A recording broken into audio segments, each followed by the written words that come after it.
Hello, everyone, and welcome back to the Beyond the Home Study podcast. This is where we have real conversations with foster and adoptive parents. And we are just so happy to have a new friend on today, a new guest. So, Laura, I will kick it over to you and you can introduce her to us. Hey guys, yeah, today we are continuing on with our month of working through behavior. And today we have a special guest. This is Jess Pruess. She is a mom of three. And for you older moms of older kids, you're really going to relate because Jess has three: 17, 14, and 8. Riley, Cooper, and Sam, two biological and one adopted. And we are so excited to have you on the podcast today to talk all about behavior and especially in not a toddler because that's what Abby and that's our whole life. So it's really nice to talk to someone who can relate on a different level. So thanks for Oh, being with us, Jess. thanks so much for having me. I'm excited to share my experience. Tell everybody, where are you in the world today? I live in Las Vegas, Nevada with the three boys. Riley is 17, looking at colleges. Cooper is graduating from middle school, fingers crossed. And then Sam, who is our adopted kiddo, is in second grade. He's 8 years old right now. Three Wow. boys. Yeah, so many It's loud. boys. It's really loud here. It's really loud, but they love their mama, and I was meant to be a boy mom, so that's great. I saw a video the other day of a mom of three boys, and she was just walking through her house showing all the things that are broken. And they were like things that you wouldn't even expect. And you're like, why is there a hole there Yeah, I on the came home ceiling? once. Yes, I came home once, and I was like, "Something looks different," and I'm like, "Boys, where's my lamp?" Like, the lamp was missing, and they were, like, throwing a ball around. It broke. They cleaned it up, threw it away, but I'm like, "You have to tell me when you break something." Like, I'm not mad you broke it. I'm mad that it took me, like, 30 minutes to realize what was missing in my house. Oh my gosh. I That's know. I hilarious. love like the videos, like the comparisons of like girl moms and boy moms, which Laura and I both. We're girl and boy moms. But oh yeah, when you see like the boy moms, like true boy moms like you, and then the true girl moms and the comparisons, like I'm sure you see that stuff all the time. Yeah, but then it was super sweet yesterday. My oldest, he can drive now, and he was out running errands, and he came home with a coffee for me from Starbucks, and it totally melted my heart. So, it That's was so sweet. it's sweet. Yeah. Well, that's so sweet. So for those of us who sometimes are having hard times with our younger boys, we can look forward to when they have their license and they can go get a coffee for Ugh. us. Yeah, hang in there. Goals. It's better. Yeah. Well, that's Well, so tell sweet. us a little bit about so you have your two older ones are your biological. And then you guys decided to adopt. Did it fall in your lap, or was that one of those like, hey, we want to adopt intentional kind of decisions? Yeah, we had Riley, we had Cooper, and then we had secondary infertility. And I was always exposed to adoption. So my dad and his two brothers were adopted in the 50s. So adoption was like super normal to me. Like I grew up knowing, they were adopted. And it was even so cool because my dad had a semi open adoption. So, like growing up, I would get presents from someone named Grandma Karen. And I was always like, "Who's Grandma Karen?" And they're like, "That's your dad's birth mom." So for me, I always had a really healthy understanding of what adoption could be, what it meant. And with dealing with secondary infertility, we did go to fertility specialists, and I didn't want to pursue it. I was like, I don't want to put my body through that. There are so many babies in the world that just need a home and love, and the right situation is out there, we'll find it. So um my husband was not as on board as I was because he didn't grow up like having adoption normalized. So it was a journey. It was definitely a journey to get to the process, but that's kind of what led us down adoption. I was like, and no offense to people that do fertility treatment. I just was like, I don't want to do that. I just did not want to put my body through that after, two pregnancies. Oh, yeah, definitely. I mean, my story is like kind of, a little bit similar. Like we did pursue some fertility treatments, but then got to the point where we were like, that's enough, you know, like, we're not I don't wanna put my body through more of that, I don't wanna do any more of that, and so, yeah, I think it's, like it's an interesting conversation because there's no guarantees with any of it, even in adoption, and we'll talk a little bit about Mhm. what our expectations of adoption even were, but, you know, there's really there's no silver bullet in any of it, so it's all a journey. Yeah, tell us a little bit about, like, when you started this adoption journey, what were some of the things that you were really excited about, like, some expectations that you had that were really high? And then tell us a little bit about, like, what reality actually looked like for you. Yeah. So I thought we would get picked really quickly because I'm like, we're parenting, right? So people can see that we're parenting and, like we had two like well behaved, well adjusted kids. And so I'm like, we'll get picked right away. That's not the case. We waited just like everybody else. And so that was a really hard process for me. The waiting period was so hard. I know so many people can relate, but and it's so intrusive, like all of the home Mhm. studies and the check-ins and going to the doctor, getting a physical to prove that you're fit to parent. I was like, what is this? So the whole process was just very overwhelming. And it took us a while to even get from the first introduction meeting at our agency to being home study ready because we took our time. Like, we really wanted to make sure that this is what we were open like, not open, but this is what the path that we were meant to take, and I always had my heart on an open adoption. My husband did not, and so, like, it took a lot of work and conversation and talk and to lead us down the path of open adoption. Yeah, I like the word that you used, intrusive, because it is. Yeah. Mhm. It's a lot. Like, there's a lot to it, and, regardless if you go, the, private route, the foster care route, even kinship, like, there's someone, like, in your life probing questions, um, yeah, and it's a lot. Did you, I mean, I know you had to do some form of training. Did you feel like, the training was prepared you? Were you like, "Oh, this is exactly what we're seeing in the home. Oh, I got this. I remember this in training." So, a funny story, this will make you guys laugh, but we go and do the CPR training, right? And I'm like, I am so good at CPR. So I'm like pressing on my infant, like the two fingers. The baby's head pops off. And I'm in a room of social workers. And I was like, oh my God. And they're like, you've just killed your plastic baby. And I was like, but I swear I'll be a good mom. Like, please don't hold this against me. And so it was just like the whole time you're being vetted, you're so nervous. Like that one Yes. wrong move is gonna like just ruin the whole process for you. What I about never those, like No, go ahead, Abby. Well, I was just thinking, I, like, never really thought about a situation like yours, Jess, where you have these 2 older children at this point. Like, you've obviously raised them from being a newborn until they're, well into their toddler and, like, elementary years, and you still have to do all of these, all these check the boxes, you know? Like, it's a really interesting yeah, just an interesting observation of your story. Yeah. And that would hit different too because you're like, "Wait, but I did raise 2 children already, like, they're Yeah. alive," Yeah. Their heads didn't pop off. Right. Um, Exactly. tell me a little bit, did you have any training specifically on behavior? No. The training was more about open versus closed adoption, the benefits of open versus closed, and then it was like different health conditions, but not specific to behavior. So it was very much like, could you parent a child that had this health condition and this is what it needs? What it means.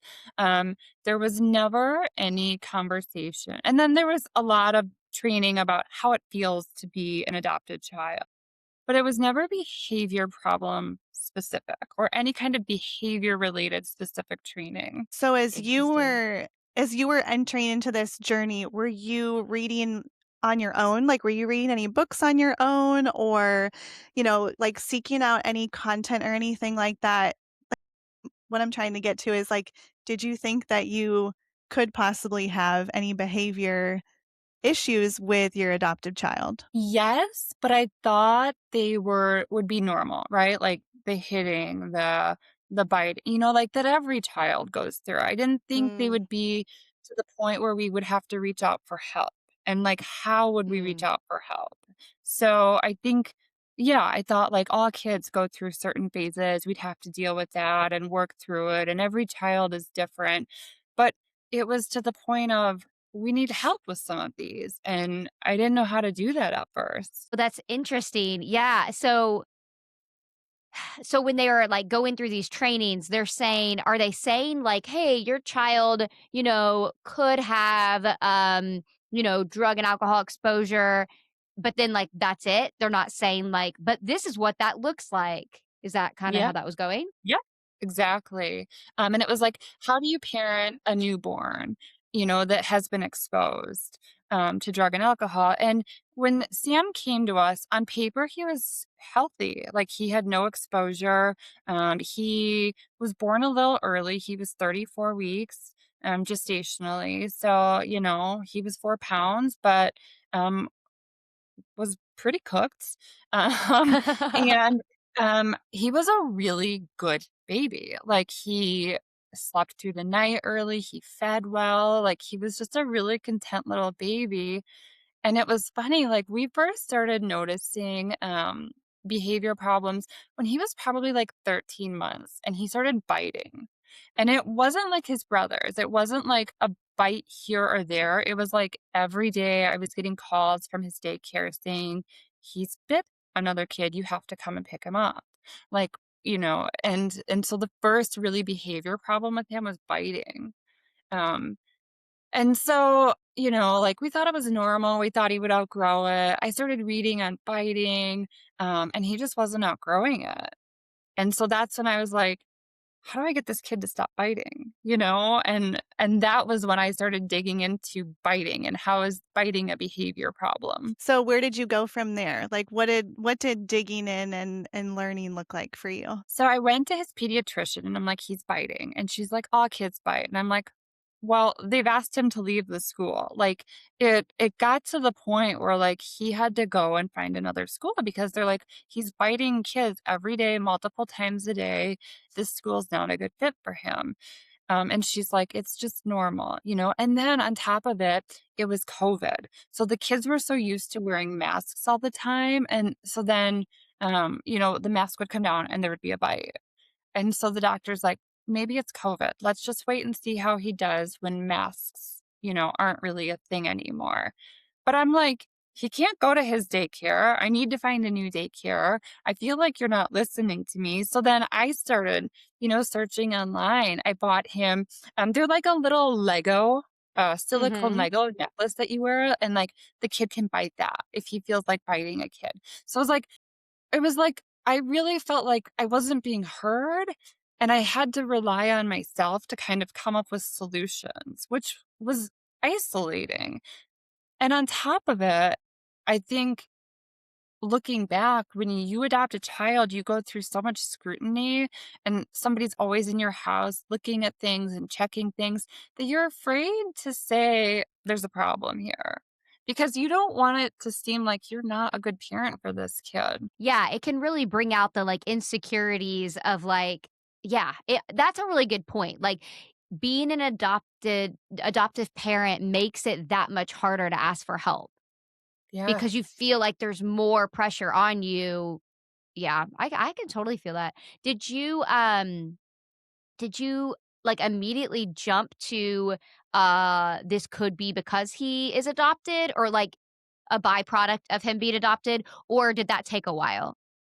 It took a while. At first, like the pediatrician we had, we used with all of the kids. And so I loved her, really respected her. And I'm like, maybe she's right. Maybe it is these kids are wearing masks and like they need some kind of sensory stimulation. They can't put their hands in their mouth. And so I really like it took me a while to realize that this was like abnormal. Hmm.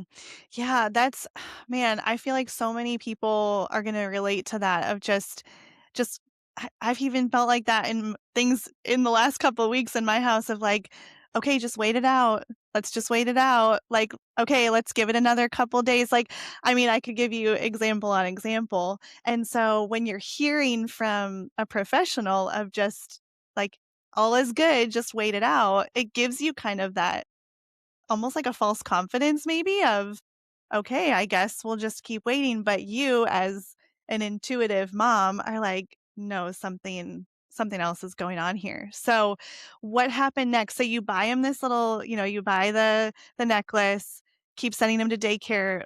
What continues on? What's happening next? So then I started noticing, like, I didn't think his speech, and I overthink everything. So there's that. I'm like, I don't think he's saying as many words as his brothers did at that point. So, like, I was using them as a comparison, knowing that they're brothers, they're not biologically related. But I'm like, I think his brothers had more words at this point. So then I go back to the doctor and I'm like, he's biting, he's talking, but he's not, he doesn't have as many words yet. And she's like, well, it's the mask. It's still COVID. Give it more time. And that's when I started to like kind of just feel like I'm not being heard. Like something needs to change, for him. I love this little boy so, so much. And I'm like, I'm going to give him every opportunity he can. So I was kind of radical. I'm like, I'm not waiting. I went to the doctor probably 3 times. He's still biting. He's not progressing with words. And so he couldn't go to daycare anymore, like the daycare. And new daycares weren't accepting kids because it's COVID. So I found a Mm. nanny. I really wanted him to have somebody that was in the early childhood field that would give him one on one attention. And where he didn't have to wear a mask all the time, just so he could like talk and put things in his mouth like kids do when they're growing up. And then I put him in speech therapy and I didn't have a referral from the doctor, so I paid out of pocket. But I knew in my mama's heart, I'm like, he should have more words. And so it was like, I think a lot of my friends and fellow like adoptive moms are like, well, just give it more time. But I knew, like, your baby. Hey, you're hitting things that make me go on a tangent because it really Yeah. irks my OT brain over here because your story is not unique in that this same thing. Just wait, and when it comes to therapy, this drives me nuts because I really don't know what the downfall of getting a screening done, like an evaluation, like just get the evaluation, like good for you. And then yet I feel bad for so many parents that are like, but I can't afford to do this without going through my insurance, and I have to have the referral. Ugh, ugh, I'm, like, Yeah. frustrated for past you. Yeah, I get it. And I'm so fortunate that it was like, it's a privilege, right? That I was just able to be like, I'm not waiting around. And so like, it hurts my heart when people are like, we have to go through early intervention. We have to do this screening. We have to, like, sometimes I think if you intervene quick with kids, it's better, you Yes, know? 100%. And the doctor kept saying too, like, well, Sam's adopted. Well, maybe we don't know a lot about his biological parents. And I'm like, that's not true. I know both of them. I've met his birth mom. I've talked to his birth dad. I've reached out and asked them, like, hey, were you guys biters by chance? And so it's like, I had those resources. So everything the doctor was telling me to do, I was like, okay, I'm going to take matters into my own hand. And I'm glad I did because he stopped biting. He started talking more, like he did really, really well with the one-on-one care of the nanny. Did your speech therapist, was she really, like, affirming? Did you feel like, "Okay, now I'm being heard a little bit," or was it okay, yeah, you're nodding, Yeah, okay. he was amazing. Like she was so good with Sam. She's like, I'll see him twice a week without any documentation. She like gave us exercise and it came down to like he was frustrated. He wasn't able to say enough words, so he would get frustrated and he would bite. And so I'm so glad that we went to speech therapy when we did because then he started using more words and he was communicating more and he outgrew the biting. But it was like the first kind of behavior problem that it's like I had to think outside the box, like what is best for this kid. Yeah, so Sam is 8 now, you said. So that was when he was like 1, 2. What are like, walk us through some of the next few years. What do you see as he is a toddler and starts thinking about school and kind of walk us through that? Yeah, so his next kind of behavior thing was hitting. And like all kids hit. And he had 2 older brothers who were significantly older than him, so like he would get frustrated and he would hit. And I'm like, okay, we can't hit. All kids hit. We'll outgrow this. Well, we weren't outgrowing it. And so then I'm like, I was telling the doctor, I'm like, now we're hitting. And she's like, he'll outgrow it. It's like we're going back to the same thing again. And I'm like, he's getting reports at school. He's getting in trouble. He's a really good kid, but it's like like if somebody would take his toy instead of using his words, he would hit. And it was like, and the doctor's like, well, he's a boy, maybe he's more aggressive. And I'm like, no, like, this is not a gender thing. This is like a behavior thing. Um, and so that was our next behavior thing was hitting. And then did you just do the same thing, kind of like reach out on your own to find these resources? Yeah, I read a lot about like behavioral problems I was like, maybe we're not communicating with him well. Maybe we need to like parent him differently. Like he's a different boy. Um, we tried different things. We tried like sticker charts, prizes, rewards. None of it was working, and there's not like a magic fix for hitting, but one of my mom friends was an occupational therapist and she's like, I'll see him. Like she's like, I will see him. I will bill your insurance. And and so he started occupational therapy 2 times a week. And let me say, like, kids love therapy. It's like play therapy, like speech therapy is like playing with bubbles and slime and all of that stuff. And occupational therapy, it's like play therapy, but it's like teaching kids like how to use your hands. And I loved it. Again, we had a really great therapist. Yeah, that's I mean, man, finding the right people and the right help for your kids, just as you're saying, like it can be a challenge, but the resources are out there.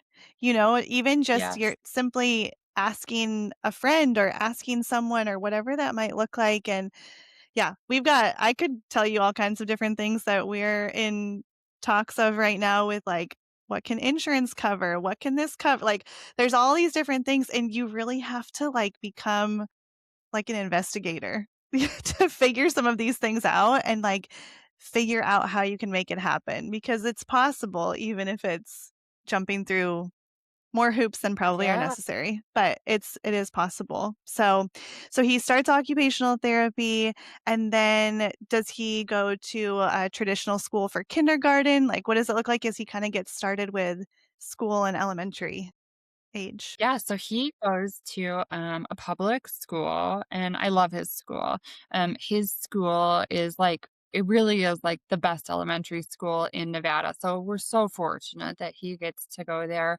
Um, and he did okay, like academically, he does really, really well. He's a smart boy, but he is stubborn, and that boy is convicted in his beliefs. And I think it's going to serve him so well someday in life because he doesn't want to do something, he won't do it.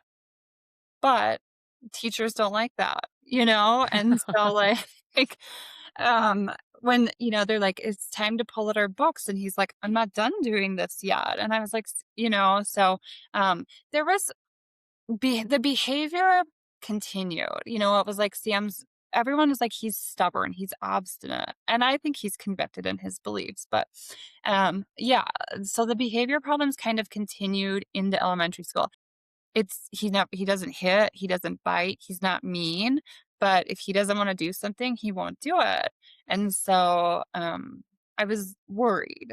And so, at this point, we had moved from Chicago to Nevada.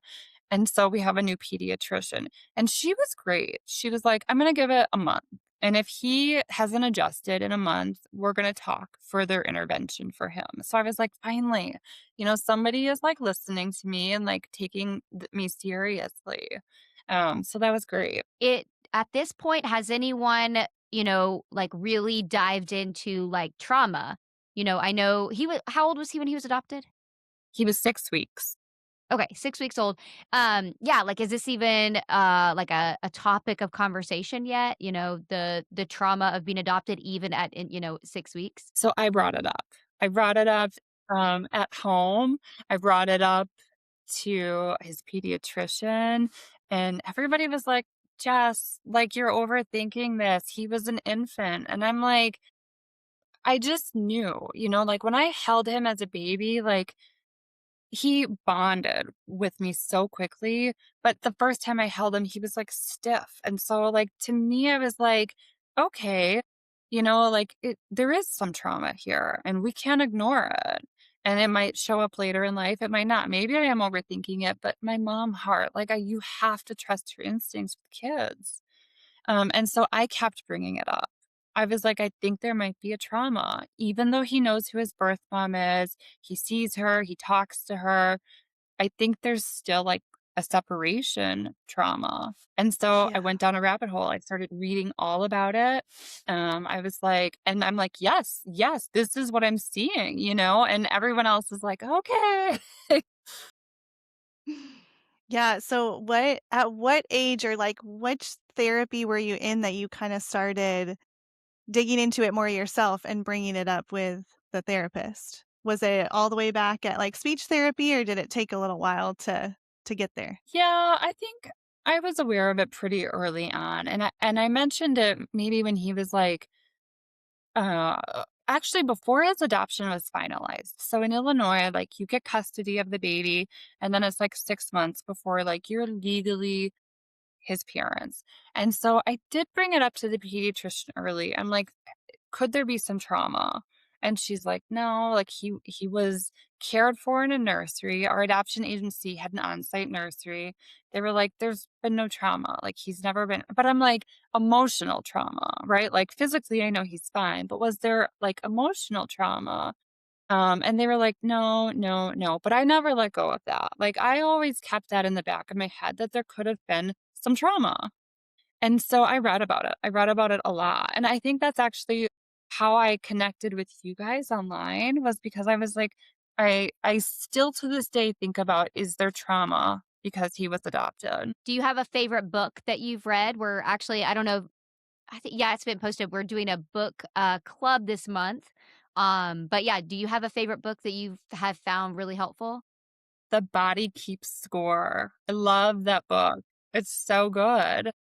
It's a good book. Yeah, that's the one So like we were so for our book club, we're going through The Whole Brain Child, which is, like we were trying to decide between The Whole Brain Child and The Body Keeps the Score, the 2 to like, because we're like, "Both of them are gonna be so good, which one do we choose first?" But I think we still need to keep that one in our back pocket. Well, and then yeah, what the other join one I next. think was Primal Wounds. Wasn't that the other one? Yes. I've read that. Yeah. Hmm. I will join your book club. I love book clubs. Good. Well, if have you read the Whole Brain Child? No. Okay, we'll read it because we're discussing it at the end of this month. Okay, cool. Fun. Yeah, Yay. definitely join us. That'd be fun. Yeah, I mean, it's just it's intriguing to me with all of this because I like, my experience with adopted or even like foster children like that my friends had or that I just like hear about or different things when they would bring these babies home at, days old or, maybe a couple months, I would think like, oh yeah, same thing like, oh, there's no trauma, like they were cared for well or maybe they were in the NICU, cared for by great nurses or whatever it might be. But yeah, there's so much like my eyes have been so opened, through this podcast and through life experience and everything that there's trauma that can happen even in the womb, that we'll never know the extent of all of that. But we have to remember it and we have to act on it. So, yeah, I just applaud you for doing all the deep research that you've had to do to really navigate this and to love your son so well. He's the best little boy.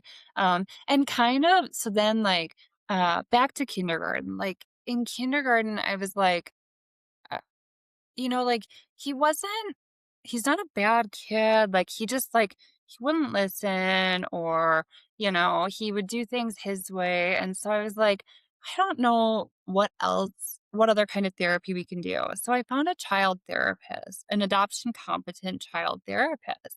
And he did great with her, loves her. Like a light bulb went off when they started working together. And I was like, I finally felt like, she gets it. And she is so relatable with him. He loves going to see her. It's like, he's like, I get to go and talk about myself. And, he loves it. And so it's been so changing for him. I love that you got all of these resources. I mean, he's 8, and already we've talked about, OT, speech, the regular therapy, like, that's so, amazing you've gotten those resources so early for him. And Yeah. I know, he is an amazing little boy and you love him to death, but was there ever a time where you questioned, your decision to adopt? Not my decision to adopt. I've never questioned that. I questioned, like, was I prepared for some of Mm, these things that come up? Did I know enough about some of the behavior problems that we could have? And I think too, I didn't have a good comparison. Like, I compared him to his brothers who I had raised, and so I'm like, it was a difference. But I think that also made me intervene quickly because I saw a difference. I saw like how Riley and Cooper did versus how Sammy did. And so I was like, so I had a feeling in my heart that there was a difference and I just wanted to help him as soon as I could. Hmm. Yeah, I think that, even if however our kids come to us, whether they're biological, they're through the foster system, they have come to us through private adoption, whatever it may look like, they're all so different and they all have unique needs. And there's some benefit, of course, in comparing them and saying, okay, this is what it looked like at one point or the other. But at the same time, just recognizing that they're unique and they need different things from their Yeah. siblings. I think, even if you had 2 adopted children, they would probably have very different needs and very different outlooks and all of those different things. So, I'm curious, like, as you entered into this kind of new role of being an adoptive mom, what did that look like for finding support with other moms or other adoptive parents? Did you feel like you had people you could turn to and find support in a community? Yeah. So the agency that we used in Chicago had a post placement adoption support group.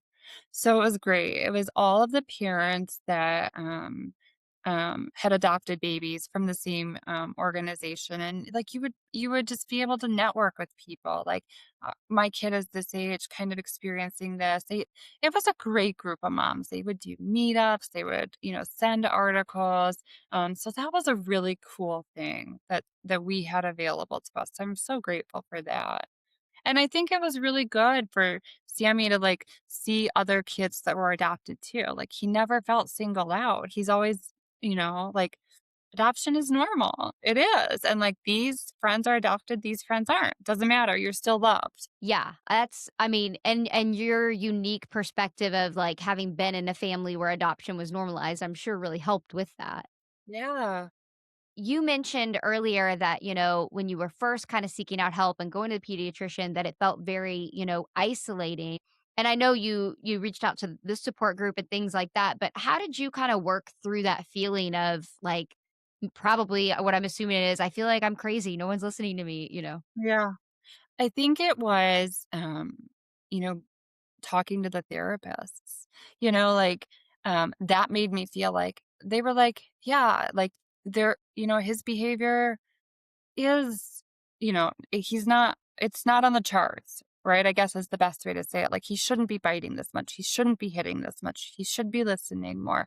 He, and so just talking with the different therapists made me feel like I did the right thing, and seeing the change in Sam, like seeing him overcome some of these behaviors was like, all right, I knew it was good to trust my instincts. Yeah, that's good.